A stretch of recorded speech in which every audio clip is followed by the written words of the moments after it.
yow bi doon gan ci suñu pass Sokone Media TV abonnel bës cloche bi di jot suñu notification ci waxtu bu nekk.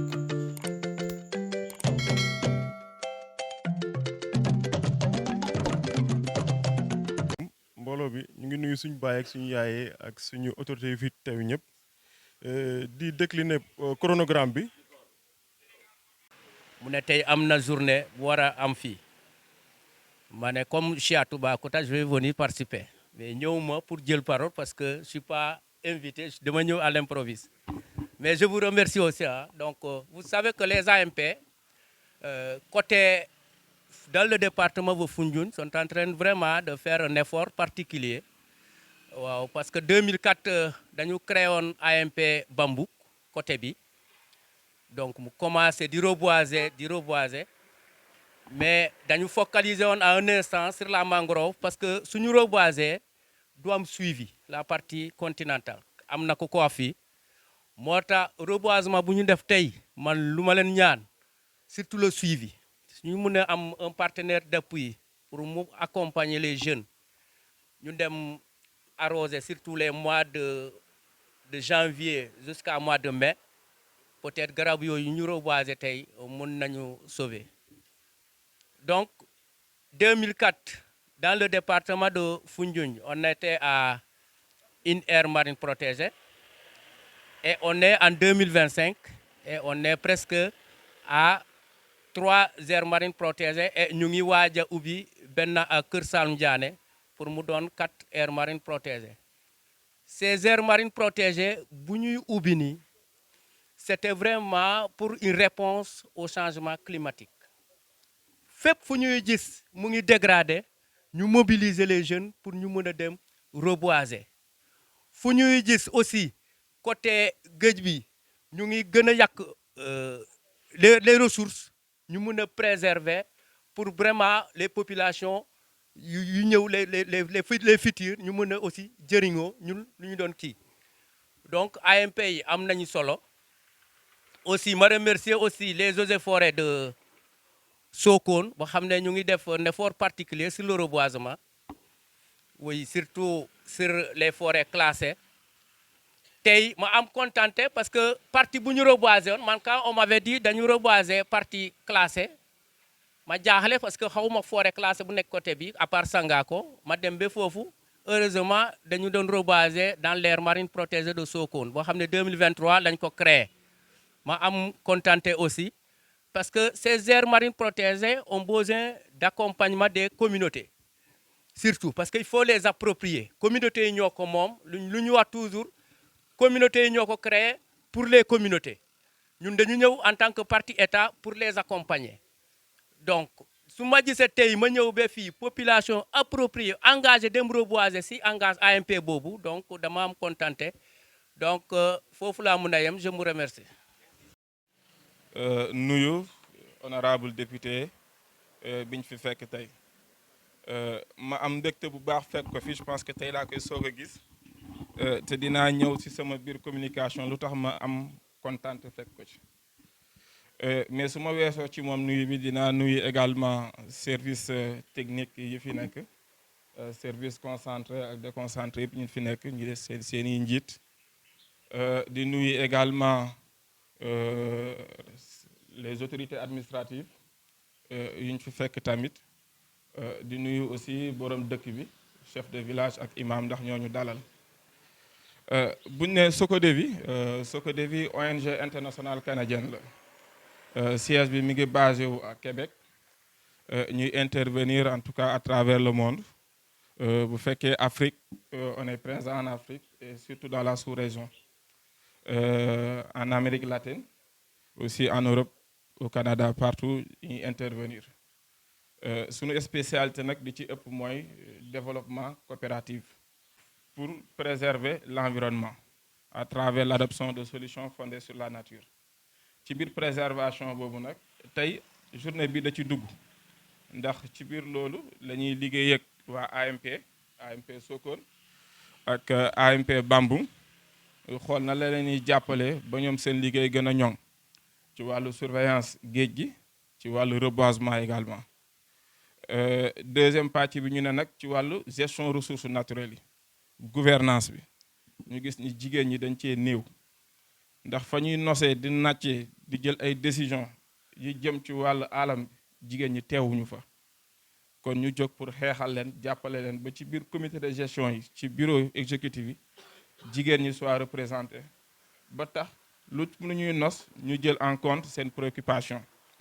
te foofu dama fay taxaw di remercier la direction des aires marines protégées parce que projet bi est logé au ministère de l'environnement récemment am na audit bu am ñoom jël nañ décision le directeur Sidibé sortant ñu koy remercier ci liggéey bu am solo bi mu def que désormais chaque comité de gestion jigéen ñi na leen ci dugal te boobu am na arrêté bu génn kon loolu dañ ci am mbégte ndax Socodé bi bokk si ñoom liggéey ko ndax boo ñëwee lu ci mel ni Bambung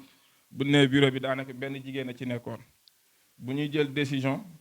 jigéen ñi du leen si sóoraale kon loolu projet bi xeex na ko ba incha allah dina fi jóge objectif bi mujj bi nag ñu ne nan yëkkati koom-koomu jigéen ñi parce que ñoom ñëpp dañuy xëy di dugg ci mangrove fa la ñuy liggéey di daj coono gu metti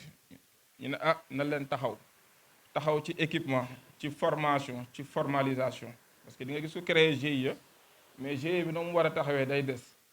ñu jóg taxaw jàppale leen utal leen ay équipement je pense que tey GIE yi ñu fi appuyé yëpp am nañ équipement su ma juumul fii tey seen périmètre maraîcher bi ak nebedaay équipé nañ ko parce que gis na ni jigéen ñi bëri fa la ñuy dem di bàyyi ñu taxaw équipé périmètre maraîcher en matériel agricole def si solaire rek def yooyu yëpp pompe solaire yëpp pour ñu mën a am ndox mën a liggéey kon tey suñuy tënk dama ne loolu mooy projet naturel ndax bu ñu gisee alam bi nu mu demee gis nañ ne en tout cas tey dégradation bi dafa impacté bu baax kon ci biir loolu ñii bu ñu amee initiative def lii ñun dañuy am maanaam mbégte motivation ñëw accompagner leen ci mais capitaine wax na lu am solo mooy le suivi c'est bien ñu planter mais bu ñu planter ba pare aussi war nañ ñëw def suivi te incha allah Socodé bi man particulièrement coordonnateur de la zone dinaa ci veiller ak nebedaay ñu encadrer leen ba tey li ñu fi jot a planter ñu def suivi bi ndax incha allah bëgg nañ déwén bu ñu ñëwee bu ñu defee évaluation taux de réussite bi en tout cas satisfaisant kon loolu incha allah nañ ci veiller bu baax a baax a baax mais du ma terminer te remercier wu ma organisation ñi organiser journée bi surtout particulièrement Sokone 7 Vert xam ni ñu ngi suñu wet di ñu jàppale di ñu taxaw et que récemment je pense qu'il y a que 10 jours Socodé bi organisé na fi benn colloque international sur la mangrove il y avait beaucoup d'experts venus à travers le monde à Dakar ñu débattre beaucoup de choses en tout cas sur la mangrove ba laal sax ci l'économie bleue ci carbone bleu ak ci yeneen ak yeneen waxtaan nañ ci te Sokone aussi 7 Vert ñëw na teewal département Foundiougne taxaw leen fa waxal leen fa seen bébét kon ñoom ñi ngi def liggéey bu am solo aussi beneen bi tey gis naa fi jeunes yi parce que d'habitude ba ma fi soog a ñëw préoccupation la chaque fois su ma demee ci rencontre dañ naan reboisement du ñu gis jeunes yi ASC bi fu ñu nekk ñu xam ni lu ñuy def pour ñoom la seen gox la kon bu leen xaar kenn yéen a ci war a jiitu partenaire bu ñëwee pour jàppale leen dëgg la ku la mobiliser journée peut-être dina la jox paas mais bul xool xaalis boobu xoolal yow lam lay defal ban njëriñ lay am pour yow ak sa gox kon foofu dañuy faire un appel à en tout cas la jeunesse association yi football neex na lool mais aussi na ngeen contribuer en tout cas ci préservation seen environnement parce que foofu la am fu muy tëjee di leen jaajëfal jërëjëf. Merci beaucoup monsieur Sarr merci beaucoup monsieur Sarr salaamaaleykum wa rahmatullah yéen ñëpp maa ngi leen di nuyu ku nekk di la jox sa wàccuwaay leen di nuyu ku nekk sa tur ak sa sant ni ko monsieur Sarr waxee man maa ngi tudd lieutenant-colonel Mohamed Diouf nekk chef de corps 23e bataillon reconnaissance et d'appui bu nekk fële ci Némanding te tey dañuy am mbégte bu rëy ñëw teewal fii di yëkkati suñu kàddu au nom de toutes les FDS forces de défense et de sécurité yi nga xamante ne ñoo nekk dans le département de Foundiougne di saluer tout d'abord seen participation parce que gendarmerie armée sapeur-pompier eaux et forêt air marine protégée ñoom ñëpp teew nañ fi pour gunge accompagner le projet un arbre un citoyen un arbre ci liggéey bu am solo bu muy def waaye balaa may continuer suma kaddu kilifa ku fi teew moo xam sa rang ak sa qualité bu mu mënti doon ñu ngi lay jox sa wàccuwaay te di la nuyu moo xam nga nekk autorité administrative autorité locale autorité politique autorité coutumière autorité religieuse ku nekk ñu ngi lay jox sa wàccuwaay ndaxte ku lim juum li tax nag ñun ñu am sawarte ñëw participer ci journée bu am solo bi tey mooy ne d'abord la sollicitude du projet parce que ñoom ñoo jël bàyyi seen i yite bi ñuy defee seen programme journée bi ñëw ba Némanding fekk ñu fa invité ñu boole ñu si ñu def la même démarche envers les autres forces de défense et de sécurité donc ñun mënuñu woon lu dul tamit leur rendre cette politesse par notre présence ñëw accompagner leen ndaxte li ñuy def nii ñoom dafa bokk tey aujourd'hui sécurité bu njëkk bu ñu waxaan sécurité rek daa amoon nu ñu ko doon cantonné dafa yemoon ci ay takk der fexe ba nit ñi mën dem di ñëw kii ñu sàcc ñu fexe di protéger nit ñi contre toute agression mais léegi sécurité dafa weesu foofu te li ñuy def nii dafa bokk aujourd'hui dans la nouvelle conception de la sécurité elle est globale mais elle se veut aussi collaborative mooy ne ñi nga xam ne force yi ñoom ñoo fi tax ñu nekk fi muy population yi dañ leen di ñaax si sécurité collaborative mooy ñu bokk si jàpp si ñoom tamit dugal seen loxo ndaxte si noonu lay mën a doxee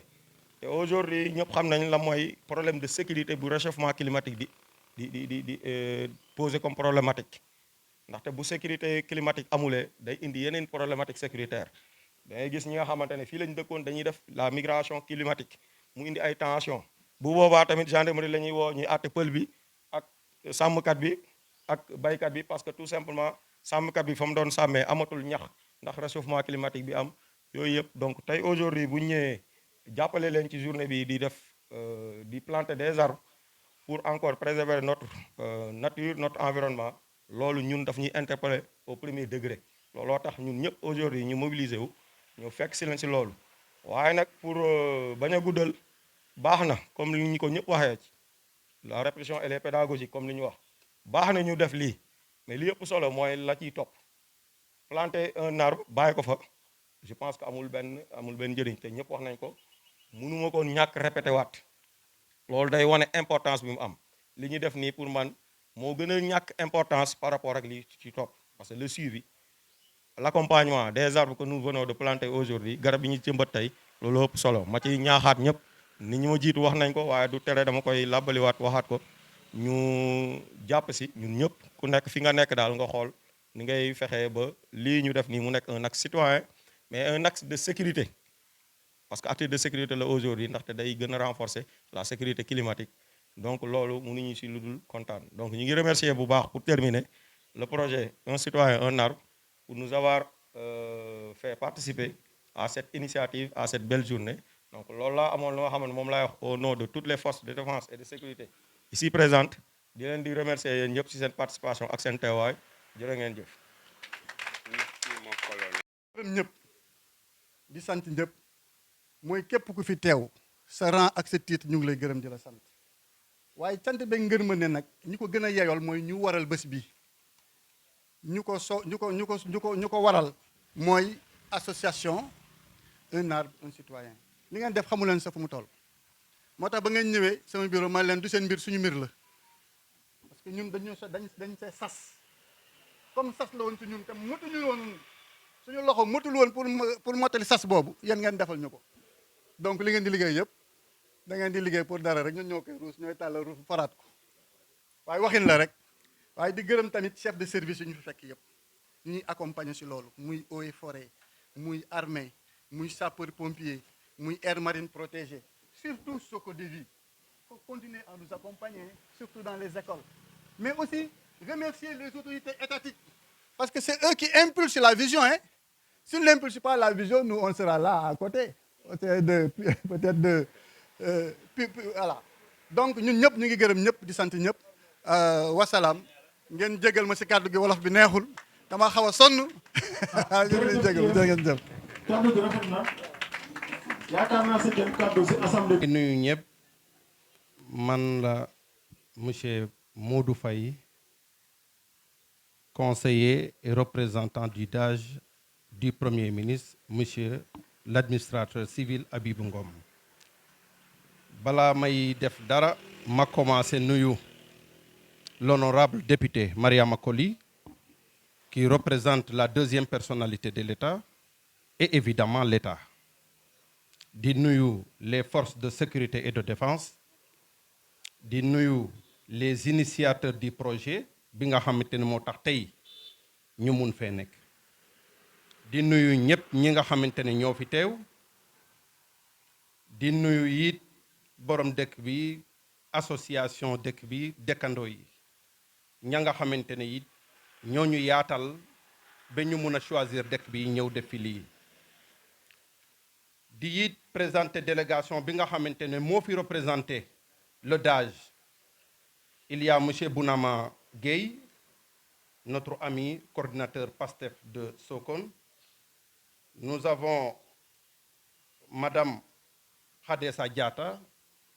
représenté mouvement jigéenu PASTEF bu Karang. Le maire de Karang, Pape Ibrahima Diop, yebal na fi son chef de cabinet, Pape Souley Sow, mu représenté ko. Alors, Boubacar Sarr, notre ami de Toubacouta, coordinateur PASTEF, mu ngi fi teew ci délégation bi représenté le DAGE. Monsieur Jim Ndiaye de Touba Mouride mu ngi fi woon, xam naa da am empêchement moo taxoon mu dem. Monsieur Ibrahima Ba, coordinateur PASTEF Karang mu ngi fi bokk ci délégation bi représenté DAGE. Le doyen Arona Konaté de la coordination PASTEF de Sokone mu ngi fi représenté DAGE. Et nous avons notre frère Ibrahima Niass de Sokone qui est là pour représenter le DAGE. Li ma bëgg a wax mooy maa ngi leen di jotali nuyoo DAGE du Premier ministre. Et évidemment di leen jotali nuyoo Premier ministre Ousmane Sonko. Au moment où je vous parle au téléphone, ñoom ñu ngi à Raw, à quelques kilomètres de Saint-Louis, en cérémonie pour célébrer la journée de l'arme. Nii may wax ak yéen mu ngi may envoyer message. Au moment où ñun dans le département de Foundiougne ñu ngi célébrer cette cérémonie, tout le gouvernement s'est mobilisé encore pour célébrer cette cérémonie. Di leen xamal ne le DAGE lui-même est un natif du département. Bu demul woon Ndar,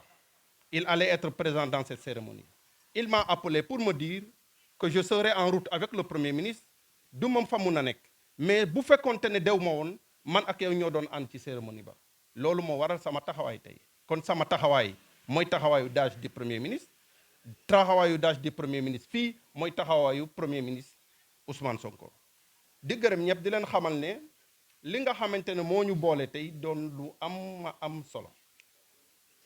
Ñuy feete lu rëy mooy bés bi nga xamante ne dañ ko jagleel garab. Ah, képp kuy citoyen danga war a être utile à la société.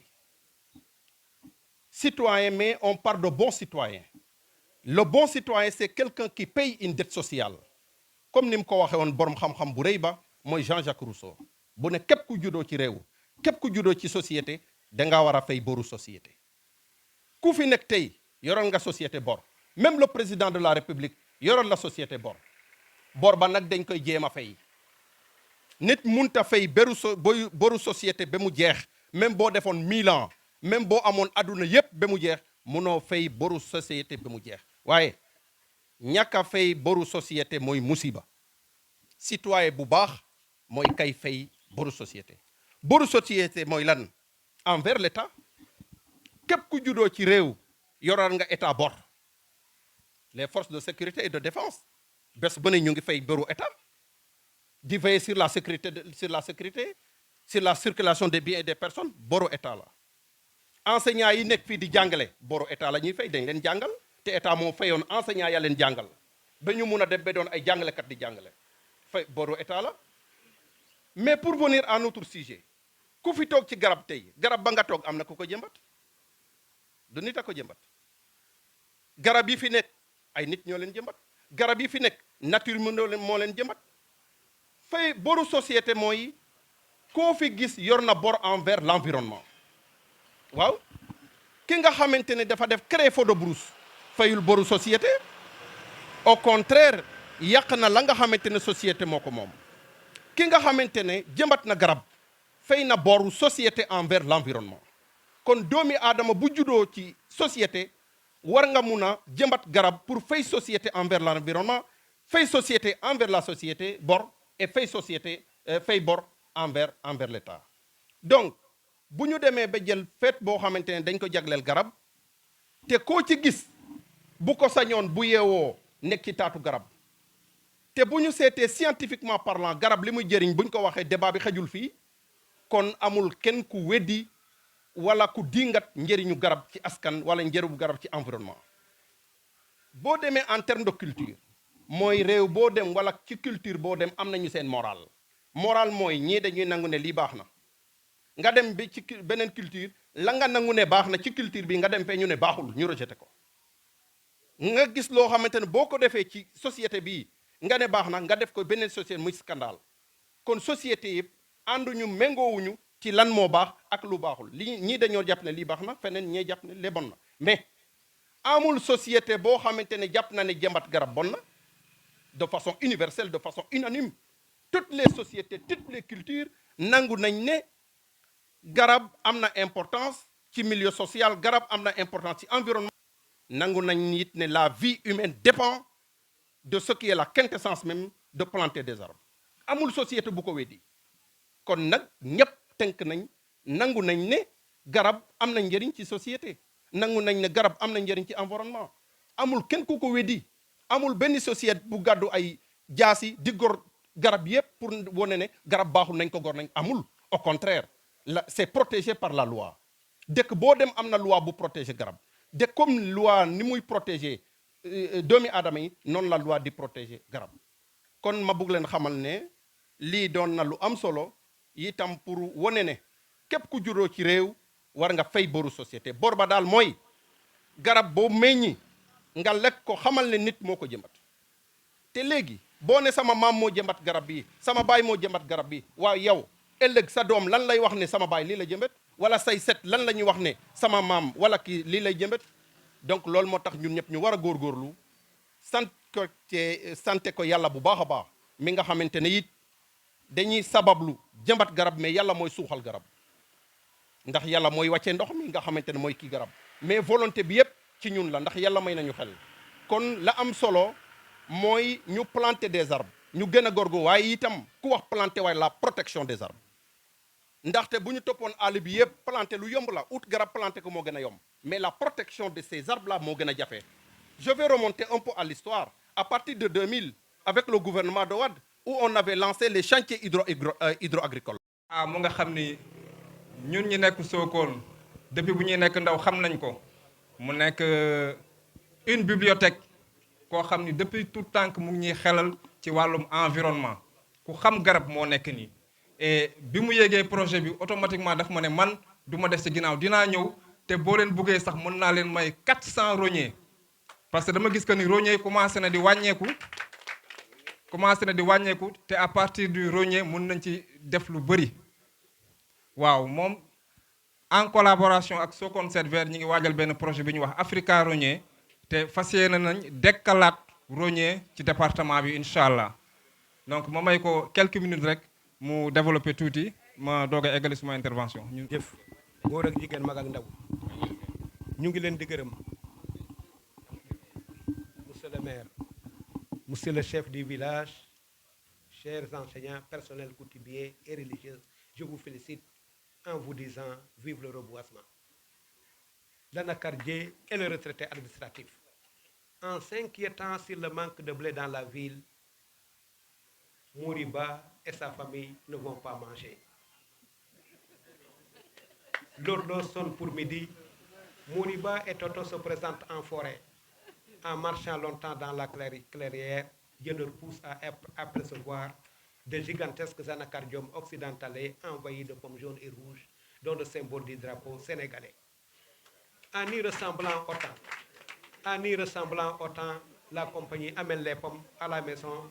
et toute la famille se régale avec ses pommes d'anacardier. Sur ce, papa, maman et fils chantent anacardier, anacardier, oyez, oyez. Que je te reboise avant qu'il ne soit tard, afin que désertification et famine disparaissent dans l'univers, anacardier, anacardier. vraiment ngeen baal ma àq affaire bi guddoon na nii mais monsieur Badji ak yéen compagnie bi yëpp chef de village yi jagle ak papa yi yéen ñëpp ak doom yi yéen na yéen a def jàmm c'est que garab mooy indi taw man may xale yi ne sans appât la maçon risque de revenir bredouille soo jàngu sa leçon naka ngay mun a admet kon su garab amut du taw kon nag je vous remercie et vous prie de m'excuser jërë ngeen jëf yéen na yéen a def jàmm. donc daanaka papa amu tënk na lépp du ma def lu dul di gërëm ñi fi teew li ko dalee autorités yi muy représentant wu DAGE représentant wu premier ministre représentant muy maire yi fi teew muy service militaire et paramilitaire ñi fi teew surtout brigade de surveillance bi nga xam ni depuis Sokone 7 vers commencé activité am heure bu ñu leen wooyee ñu teew ñooñu noonu ñëpp maa ngi leen di remercier les jeunes les ASC toute association confondue man maa ngi leen di wooyee les Verts képp koo xam ni environnement sax na ci sa xol maa ngi lay gërëm donc di wax rek que ni jëmbat garab am na solo ñu répété waat ko rek waaye suivi bi ak sécurité bi loolu maa ngi ciy woo tamit les autorités di leen wax ni ngeen dimbali ñu ci suivi bi ak sécurité bi parce que ñun demoon nañu ba ñu ne dootuñu jëmbatati garab foo xam ni amul sécurité parce que dara gënul métti waa service eaux et forêts par exemple ay ñetti weer a ngi ci ginnaaw ñu ngi xëy di def ay rempotage di def ay arrimage di def ay semis toppatoo seeni garab ba ñu màgg ñu jébal ñu ko ñu ñëw planté ko dem wane ginnaaw jur gi lekk ko wala ñu sàgganee ko loolu rafetul ci xol moo tax nañu fexe ba nga xam ni lépp dafay nekk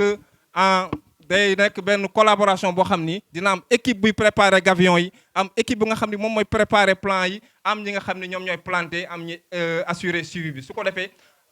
fii ak ay weer ci ganam dinañu toogaat comme ni ñu toogee ni évaluer liggéey bi nga xam ni moom la ñu liggéey te incha allah bu ñu ko defee noonu dina jur ay résultats dina doon suñu ngëneel dina doon suñu barke ñun ñëpp donc pour terminer rek ma remercier waat encore ñëpp di leen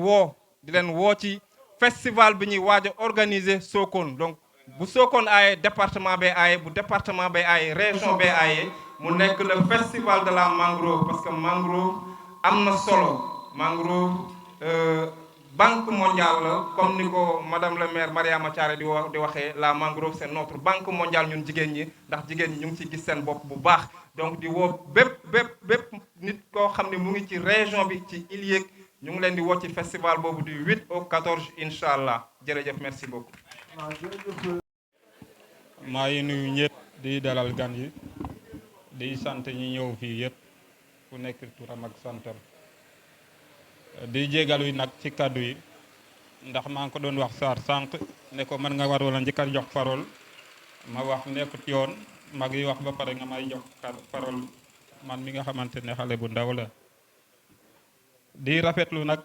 ci garab yi ngeen fi indi ndaxte xam naa ne mango lingom guy am na njëriñ ci suñ gox bi torop waaw kàddu yi nag benn rek la mun a doon garab yi moom su soobee yàlla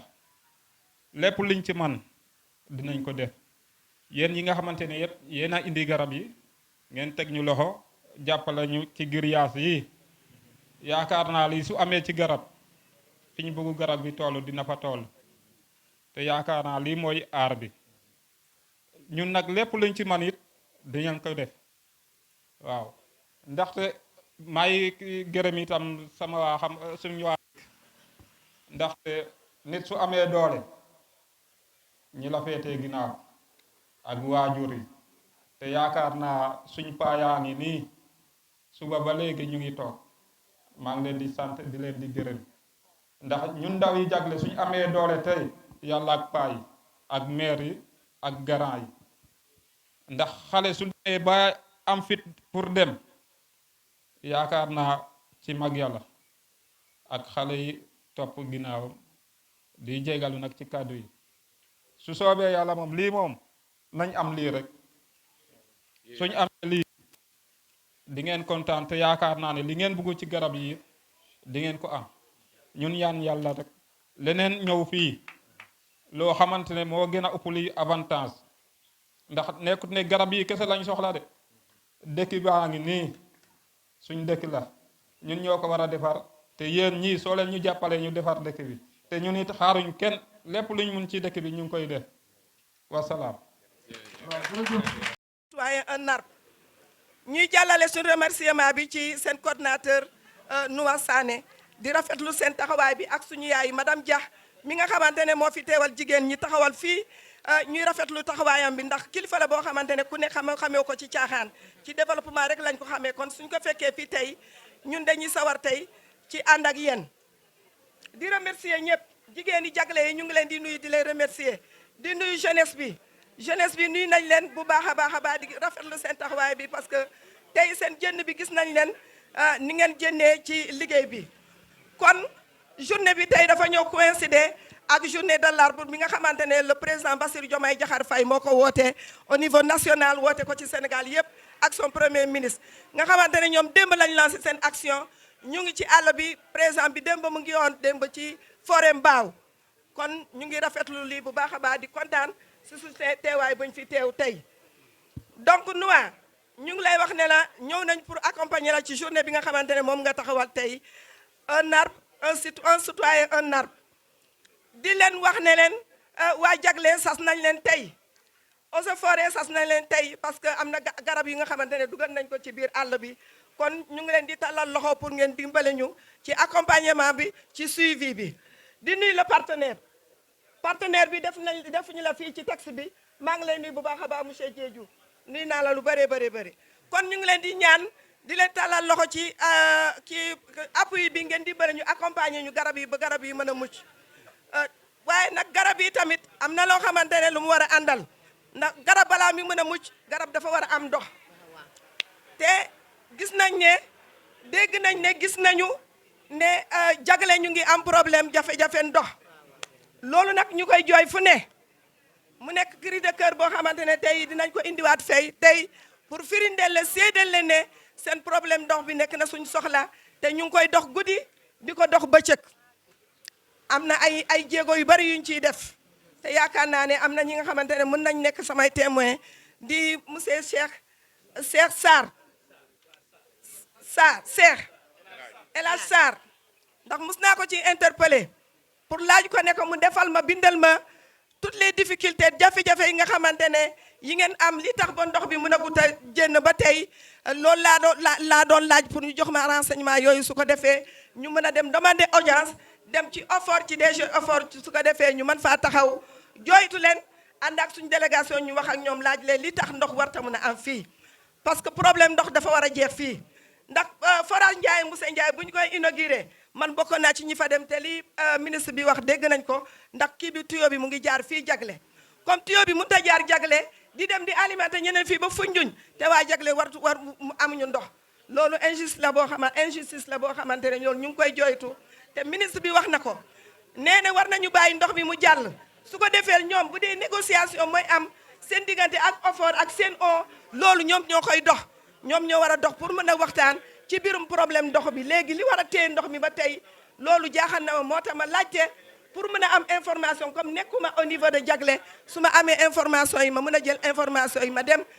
fekki directeur OFOR bi su ko defee ñu mën a toog waxtaan ndax problème ndox bi mën a jeex fii ndax garab mënut a dund sans ndox garab balaa muy mën a taxaw dafay am ndox ñu ngi wax GPS pour ñu mën leen dimbali jeunesse bi ci arrosage bi mais naka la ñuy mën a def ba arrosé garab te nit amul ndox bu mu naan nit amul ndox bu mu sangoo am ñu ndox yu ñu fóotee kon balaa ngay mën a arrosé garab dafay fekk nga am ndox boo sangoo am ndox boo fóotee am nga ndox boo toggee kon lii ñu ngi ci interpellé nguur bi ba tey encore une fois di leen wax ne leen ñu ngi biir jagle te di leen wax ne leen jagle am nañ soxla ci ndox ndox amuñu ko te am nañ ci soxla ñu ngi def fii liggéey boo xamante ne président bi moo ko woote ñu ngi koy def fii te liggéey boobu pour ñu mën koo mën aboutir ci kii bi ci li ñu soxla il faut ndox am kon ñu ngi ciy interpeller état bi su ma ñëwee ci wàllu garab lu mu tànk dafa bëri ndax tur bi rek tànk na lu bëri ñu ne garab moom la ñuy fajoo kon garab am na yoo xamante ne lu bëri liñ ci war a def kon garab bu ñu nee garab lu ci war a jënd bëri na jigéen yi mojib surtout ñun jigéen yi dañuy soxla ay mat pour togg jigéen yi dañuy soxla ay xob pour togg ndax guy gi dañuy am xobam di ko togg ndemedaay dañuy am xobam di ko togg kon jëmbati garab jigéen yi da ngeen ko war a def ko seen soxla te def ko seen ité ngeen taxaw ci te bàyyi xel yi tamit ci garab yi nga xamante ne yooyu lañ taxawal tey kon jigéen Mbojib na ngeen jënd ngeen accompagner JPS bi accompagner jeunesse bi pour ñu mën a suivre garab yi maire yi tamit ñu ngi leen di interpeller ndax garab il faut ngeen protéger ko da ngeen di dimbale xale yi gunge leen su ko defee ñu mën a am lu ñuy protéger garab yi pour garab yi mën a dem kon waa Jagle ñu ngi leen di nuyu bu baax a baax di leen xam wax ne seen soxla suñ soxla la te loolu moo ñu fi tax a taxaw te incha allah ñu ngi koy bàyyi xel te dinañ ci taxaw maa ngi topp ba tey nañ ma jox kii su ko defee ñu mën a def délégation yi mën a dem seeti waa OFOR te incha allah bu soobee yàlla lépp lu ci war bu fekkee ne jafe-jafe moo fa nekk dinañ fexe ba xam jafe-jafe yooyu su ko defee ñu mën a décanter situation bi nga xamante ne bi ngeen nekkee kon ñu ngi gërëm ñëpp di sant ñëpp di gërëm encore une fois les forces de l'ordre ñu ngi leen di gërëm di leen sant seen taxawaay bi rafet na waa sapeur dañ leen ne ngeen ñëw bu honorable daanoo ngeen gàddu ko dugal ko ci oto bi kon ñu ngi leen di gërëm bu baax a baax kii nu mu tuddee di Croix Rouge ñu ngi leen di gërëm Eaux et Forêts gërëm nañ leen ak nu mu tuddati corps armée gendarmerie gërëm nañ leen yéen ñëpp gis nañ seen taxawaay bi en tout cas daal ñu ngi rafetlu bu baax a baax taxawaay bi di leen jox nuyoo président di leen wax ne leen mu ngi leen di bàyyi xel en tout cas nag ñu ngi leen di bàyyi xel guddi di leen bàyyi xel bëccëg kon ñu ngi encouragé ñëpp di jaajëfal ñëpp di leen masaw ndax coono bi métti na te bëri na kon ñu ngi masaw ñëpp wasalaam jërëjëf